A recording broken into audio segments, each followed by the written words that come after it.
I want you to skip your next meal. Just one. The very next one you are about to eat. You'll feel hungry for a while. That is normal. That is expected. But somewhere around hour 12, something begins inside your cells that sounds like science fiction. Your cells start eating themselves, not randomly, not out of desperation. With surgical precision, your cells begin identifying their own broken, damaged, malfunctioning components and consuming them for fuel, for raw materials, for repair. This is not a diet trend. This is not something a wellness influencer invented last year. This process is called autophagy, and in 2016, the scientist who discovered how it works won the Nobel Prize in Physiology or medicine. Today we are going to look at fasting the way Richard Feynman would look at it. Not as willpower, not as deprivation, but as a precise, switch-triggered cellular mechanism that has been sitting dormant inside you your entire life, waiting for you to stop eating long enough for it to switch on. Let's start with the word itself. Autophagy comes from Greek. Auto meaning self, phagy meaning eating, self-eating. For decades, scientists knew autophagy existed in some form, but had almost no understanding of the mechanism.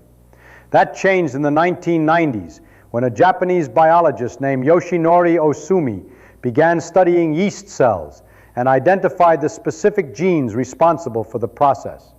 Here is what he found at the level of precision Feynman would demand. Inside every one of your cells, there is constant wear and tear. Proteins misfold. Mitochondria, the tiny structures that produce your cellular energy, accumulate damage from oxidative stress.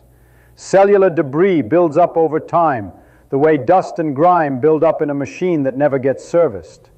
Under normal conditions, when you are eating regularly, when insulin is elevated, when your cells are receiving a constant supply of incoming nutrients, this debris is mostly left alone. The cell is focused on processing the incoming food. But when you stop eating and insulin levels drop, a switch flips. Specialized structures called autophagosomes begin to form inside the cell. An autophagosome is a double-membrane sac that literally wraps itself around damaged proteins, malfunctioning organelles, and cellular garbage, engulfing them completely. The autophagosome then fuses with another structure called the lysosome, a compartment filled with enzymes designed to break down biological material. Inside this fused structure, the damaged components are broken down into their raw molecular building blocks, amino acids, fatty acids, sugars, and released back into the cell to be reused. Your cell is not starving. Your cell is recycling.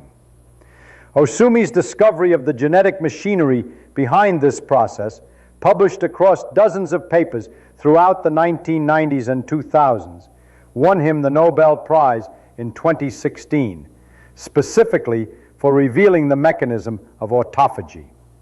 This is not alternative medicine. This is Nobel Prize biology.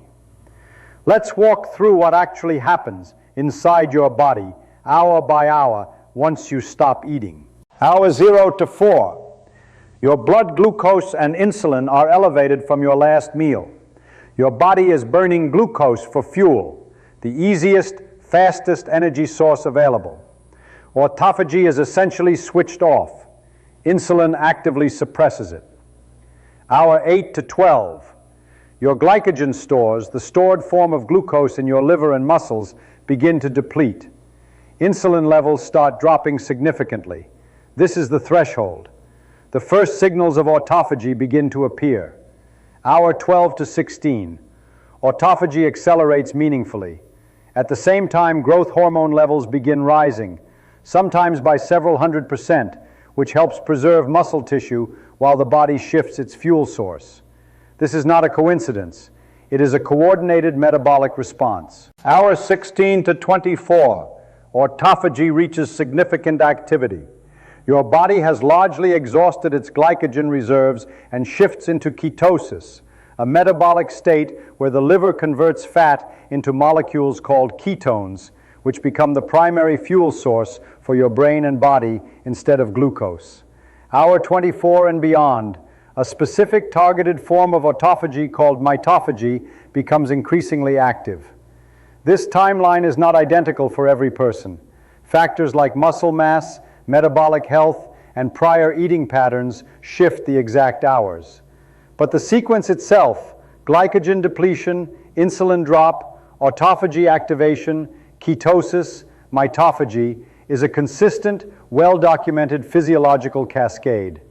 Now let's zoom in on the most remarkable part of this process. Mitochondria are the energy-producing structures inside your cells.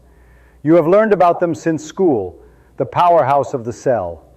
But here is what most people never learn. Mitochondria wear out. Every time a mitochondrion produces energy, it generates reactive oxygen species, byproducts that can damage its own internal structure over time.